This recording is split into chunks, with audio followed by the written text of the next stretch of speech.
A blessed Happy New Year, everyone. And for our continuation for the last 2 points on the message, for the message that Ati Jenjen has started, so we will proceed to the last 2 points, okay? So may we pray first. Father, thank you for this day, and thank you so much, Lord, for your message, and may you continue to give us more teachability in our hearts to listen and to apply this in our lives, oh God, and the parts of our lives that we need to really make right with you and to confess and repent and admit it, oh God. And may you also anoint, and may you also give me wisdom and guide me to deliver your message clearly to each one of us. In Jesus' name, amen. Okay, now who should you give to? So for the third point, you should tithe and give offerings to the church, as it is written in God's word in Malachi chapter 3, verses 8 to 10. Should people cheat God? Yet you have cheated me. But you ask, what do you mean? When did we ever cheat you?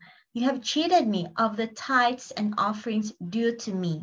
You are under a curse, for your whole nation has been cheating me. Bring all the tithes into the storehouse, so there will be enough food in my temple. If you do, says the Lord of heaven's armies, I will open the windows of heaven for you, and I will pour out a blessing so great you won't have enough room to take it in. Try it. Put me to the test. Wow, this is so amazing. And you know what? This message was written by Malachi, a prophet, okay, in the Old Testament.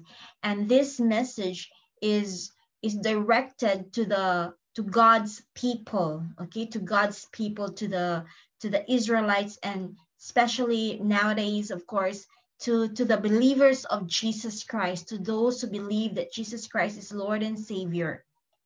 So this message is really to the Christians, okay, to the Christians.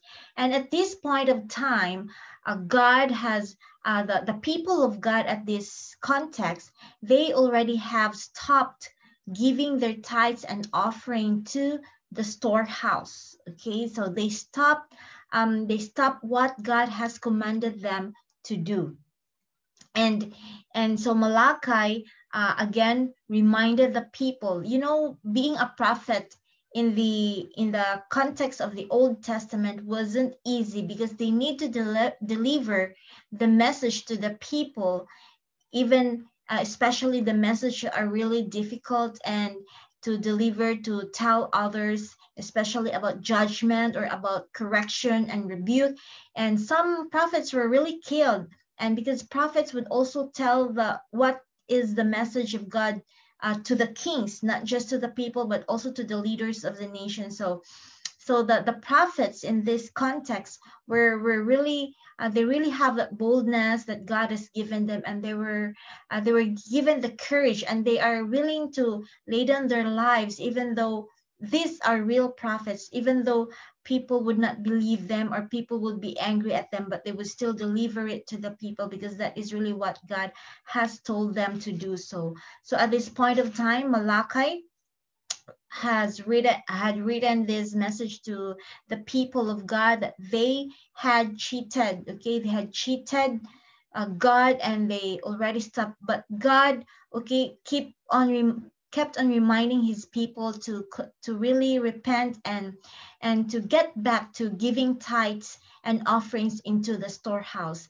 And of course, in our time in the New Testament, this this command has should not be stopped, okay, because Jesus Christ came to earth not to abolish the law, but to fulfill it. Okay, not to abolish, not to delete this, not to stop doing this, but Jesus Christ came for us to be able to fulfill the commandments that He has given, that the Heavenly Father has given to us. Because in our own strength, we cannot really do this. But if through Jesus Christ, through our personal relationship with Him, by the power of the Holy Spirit, He will help us to fulfill this. Because when we have Jesus Christ in our lives, the love of God will grow in our heart, and we will be able to obey what He wants us to do, because our heart will be changed and we will have new affections. And that's it, when we were able to obey and tithing, it's not already a burden, but it is already out of love. So at this time, God really keep on reminding the people and correcting the people and reminding them to get back to tithing and giving offerings into His storehouse. Okay, it's just like this very practical example. Okay, when you go to the mall, of course, one of I think all of us really love to go to the mall to unwind, or to where we can really spend our time, and so that we can relieve our stress, right? So we go to the mall for some different purposes. Maybe you want to go there to eat some food in the restaurant, delicious food, or we would like to buy some clothing that we need, and or some beauty products, cosmetics, or some other things like school supplies that we need for our children or for ourselves.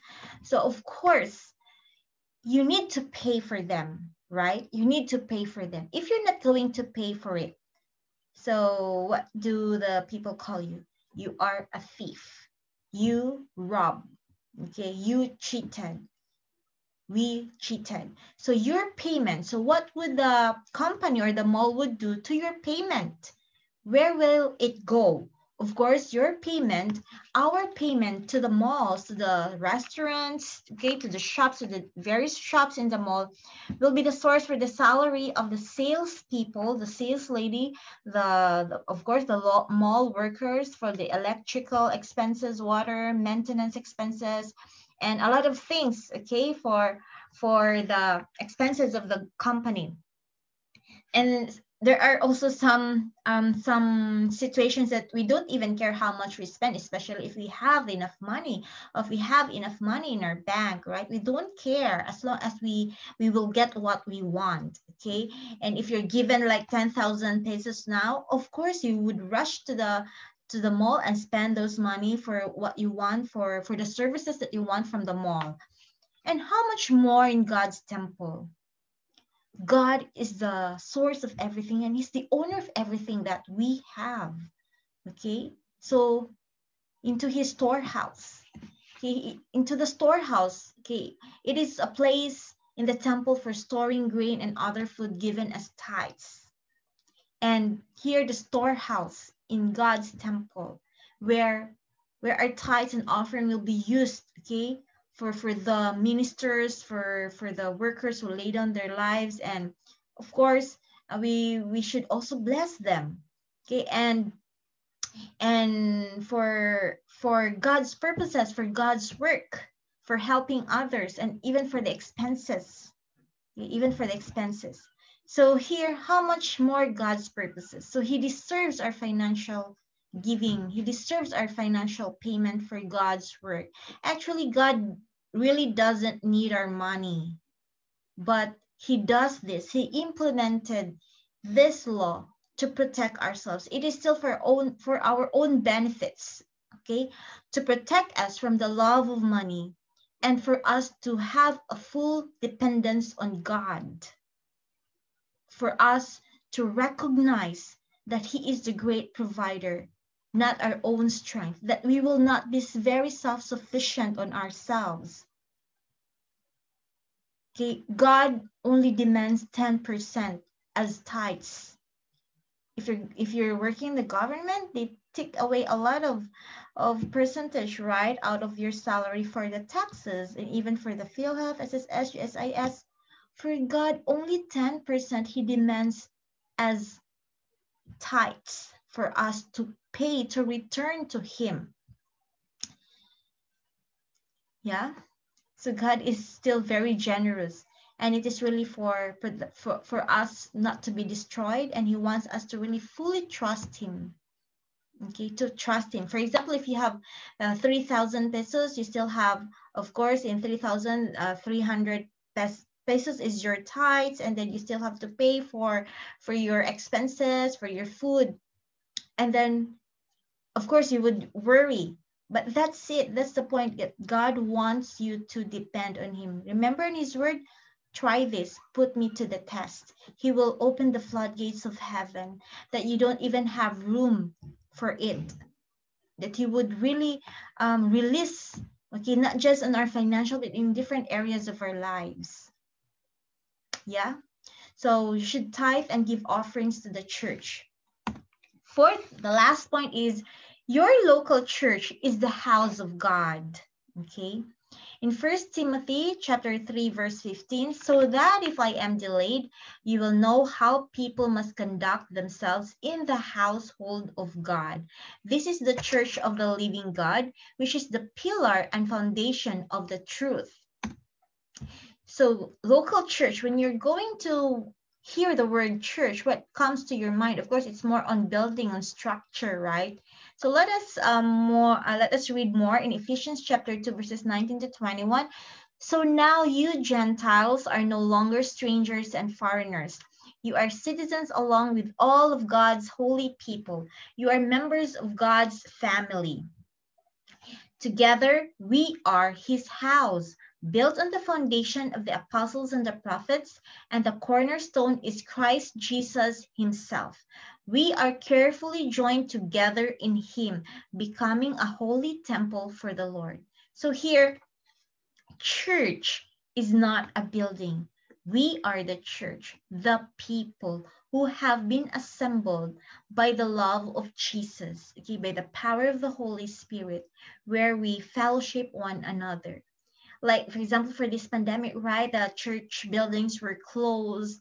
And so, so what did we do? So should the church stop worshiping God together? So we still find ways, right, through internet, to online, virtual, Zoom, and any other multimedia that we were using just to gather, because we are the church. It's not the building. Okay, it's not the building. So that's why most of the time, people would consider church as a building. But in reality, God's household is not a building, okay, but a group of people. He lives in us. He shows himself. Jesus lives in us. He shows himself to a watching world through us. Okay, people can see that God is love and that Christ is Lord as we live in harmony with each other and in accordance with what God says in his word. We are citizens of God's kingdom and members of his household. So when we believe Jesus Christ, when we put our trust in Jesus Christ as Lord and Savior, God has given us the right to become his children. Okay, so we are now belong to his family, and that is the local church, your church family, the family of God, your spiritual family. So here, I would like to show you the what really is local church. Why is it called local church? Okay, local church. So this is how it works. Okay, so I show you the illustration here. So there is this we call the universal church of Jesus Christ, or the whole body of Jesus Christ in the world. Okay, and so of course the true living God, the God the Father, and Jesus Christ was sent, which is who is the God the Son. Okay, Jesus Christ is Lord and Savior. Then here, if you're going to see here people, group of people, okay, group of people in Tokyo assembled together because they recognize Jesus Christ as Lord and Savior in their lives. So they gather to worship God, okay, to worship Jesus. And there in the middle, you can see there the cross with a dove, and that is the Holy Spirit. When Jesus already ascended to heaven, he went back to heaven. So he sent the Holy Spirit, which is God the Holy Spirit. So they are three in one. So you have there the Holy Spirit is in us, okay, is in our midst, and he is in us. So God, Jesus sent this to us so that the Holy Spirit will be our counselor, our comforter while we are still living here on earth. And the Holy Spirit will help us how to pray, teaches us what to pray. And the Holy Spirit will guide us, okay? So there, and the people, the churches. So these are what we call local churches. So you need to look for a local church in your place. Here, I am here in Cebu City. So maybe you are in Manila, you are in London, Singapore. So you need to look for a local church where you will grow, where you will grow maturely. So of course, these local churches, they may have different names, but they have the common ground of Jesus Christ, the Bible. Okay.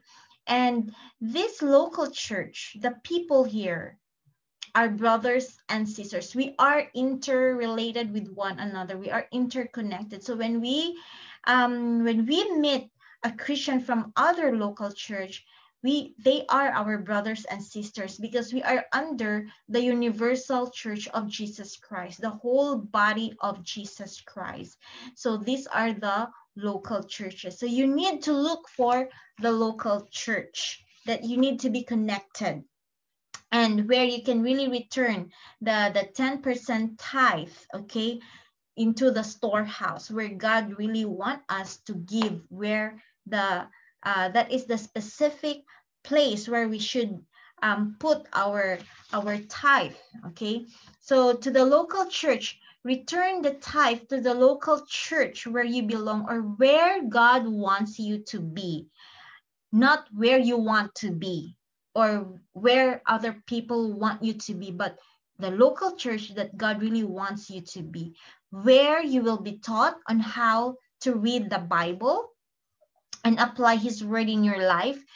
The church that will teach you about the truth, though sometimes it hurts and go against our traditions. The church that where God really wants you to grow spiritually and serve you with your talents and skills that God has given you, where you will be trained. You know, this is what happened to me. Actually, I was born in a Christian family, but my growth as a Christian really, I could really say that it took me years to grow in my relationship with God. Because what happened to me when I was still in college, what I did was, of course, Christian churches have different denominations, have different names, that we have the same ground of teaching, and that is the Bible.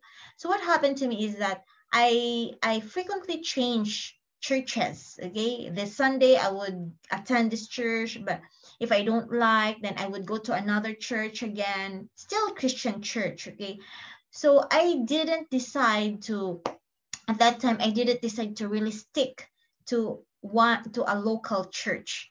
So what happened to me is I didn't grow. So I remained to be a child in my relationship with God, in my spiritual aspects. So I really didn't grow. So yeah, that is what really happened to me. But when I came here in Cebu City, and yeah, just God led me, just stay there in that church, and that is where my growth began to my maturity began to grow. Okay, and God really trained me, and God really helped me, and the Holy Spirit really taught me, and also the leaders, okay, the ministers, and my brothers and sisters in the local church that I attended for many years. Okay, by God's grace, yeah, here I am now. I'm already teaching His word, by His grace, that I grew up because I stick to a local church, and I decided to be there. So it's just like that. It is like the let's have a very practical illustration. You need to have a family, right? So you need to belong to a family. You need to have a family name. That's it. So you need to have your own family.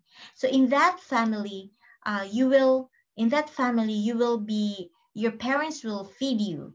Okay. That is where your growth, okay, that is the family. For example, your family name is, let's take it as Watson. So you belong to the Watson's family. It's just like that, okay, in the local church. So you need to be in a local church that where God wants you to be, so that you will be trained and you will really grow spiritually. So I encourage you that ask God and pray to God to lead you to the local church that he wants you to be and where he wants you to to serve him, okay, and be a partner of those people and love that family, love that church, you know. And just like in our family, in our brothers, in our with our brothers and father, and with our biological family is not perfect.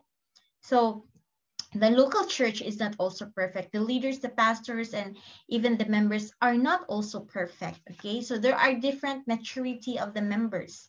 Some are mature and some are not yet. Just like me before, I've been in the Christianity, but I didn't really grow. Okay, I was really a stagnant Christian.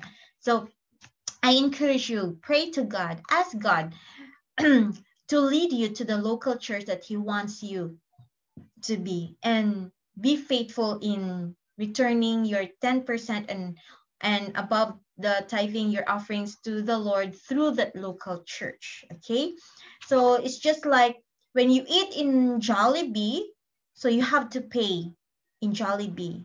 You don't need to pay to McDonald's, right? Because you're eating in Jollibee. It's just like that. So here also in our family, in this church family, Living Gospel Joy Peace Church, and with the Millennials Youth Renewed, of course here, if we are here, if the members are still here, and of course the tithes are given here. But if someone will go to other place, for example in Tokyo, and there's no Living Gospel in Tokyo, of course the tithe will, and of course the person has to look for a local church family in Tokyo, Japan. And if that person if God has already brought him to a local church family, but it's not Living Gospel, but still has the same teaching and belief, of course, the tithe will be given there already, not already here in Cebu City. Okay, so that's how it works. So here, the basic qualities of the Church of Jesus that you really need to discern or to look at is in a church family. Number one is really Bible based, and it is not opinion based, and it is not tradition based. The Bible has the absolute authority and the absolute truth. Okay, so this is the number one quality. It's Bible based, and the Bible has the authority, and it is the absolute truth. For example, this situation, it's not opinion based or tradition based. For example, just like the LGBT community, right? We have different opinions. So it's okay. They love. It's possible that they can be with God, and they will. God will forgive them. God will love them or love them. All of us are loved by God. Okay, and the tradition, it's okay. It's okay, like some other even churches or the law of the nation permitted them to get married. Okay, but here God has brought LGBTs in our midst, and it's really when you say Bible based, what is really in the Bible is the absolute truth and has the authority. So the Bible says God created only male and female. So we need to help those LGBT. Of course we will. Of course we love them, and God loves them very much. But they need to to repent, and they need help to be restored to the original identity that God has created them, which the enemy, the devil, has stolen from them or has destroyed them, and also because of our sins. So nothing is impossible. Nothing is impossible with God. And we also have a lesbian in our in our family that she's really changed. Okay, God really changed her and is working in her heart that she will be restored to her original identity and being a lesbian back to being a real back to the original female. Okay, so that's it. It's Bible based, not opinion based and tradition based. Number 2, recognize Jesus Christ as Lord and Savior. Believes in the Holy Triune God, God the Father, God the Son, and God the Holy Spirit.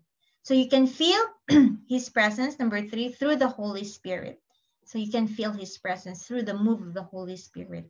And number 4, there is an evidence of the transformed lives. Okay, in the church family or in the Church of Jesus Christ, the group of people that really love Jesus Christ or serve Jesus Christ, you can say that there is this quality, that there is an evidence of the transformed lives. Okay, so in that church, you can see some changes, even in yourself or even the people surround you. You can hear some testimonies that when I still didn't have a personal relationship with Jesus, I was really a gossiper, or I was just like me, for example, in my in my past, when I still really didn't know Jesus Christ personally in my life, even though I was raised in a born again Christian, I did a lot of things that really displeased God, immoral lives and immorality. But God changed me by the power of the Holy Spirit and get rid of those immorality that I was doing in the past. And that is an evidence of the transformed lives by the power of the Holy Spirit, in which we really cannot change ourselves. It is, but if we are willing, God would help us. Of course, every one of us is undergoing construction. It is a process. Others would change immediately, but others would take time for them to be changed. But if there is a willingness in the heart and there is really an acceptance of being a sinner and repentance, then God will help us to change our our our sinful nature or our sinfulness. Okay, he will give us the freedom from the bondage of sin. So these are just the basic qualities that you need to look at when you are going to choose for a local church or your church family. So so this time, if you still don't have the local church family, if you're confused about the church that you are in, so of course you need to pray about that. So I challenge you and encourage you, pray. You pray that God will really bring you and lead you clearly to the local church that God wants you to be, that He wants you to grow and love the church. If ever you are, if you already have that clear revelation from the Lord. Remember, we're here to encourage one another, pray for one another, love for one another. Of course, if we need to correct and rebuke each other, but with love, without condemnation, and without without judging one another. But we can correct and rebuke with love. Yeah, that's it. That's the church family. So may we pray? So that is right. So you should, for a review, should give to the poor and needy, ministers and missionaries to the church, your local church. And remember, it is more blessed to give than to receive. Okay, so let us pray. Father, thank you so much for this word, and thank you, Lord, that you still want to grow. You want us to grow in our giving, oh God, in being generous, oh Lord, and Lord, that you want us to give until it hurts for us to give, oh God. But of course, Lord, this is still for our own benefit, that we will not love the things of this world. We will not be a slave to money, and our dependence will be upon you, that you will provide everything that we need. Thank you, oh God, and also lead our dear friends who have confusions on which church to attend. Lead them, Lord, to the local church that you want them to be. Help them to seek your will more, and help them, oh God, to really read your Bible so that they will be able to know your will, to which local church, and help them, Lord. Reveal to them, oh God, clearly, oh God. Thank you, Lord. We give you back all the glory in Jesus' name. Amen. Amen. Have a hopeful new year ahead, and don't be afraid because God is with us and He cares for us.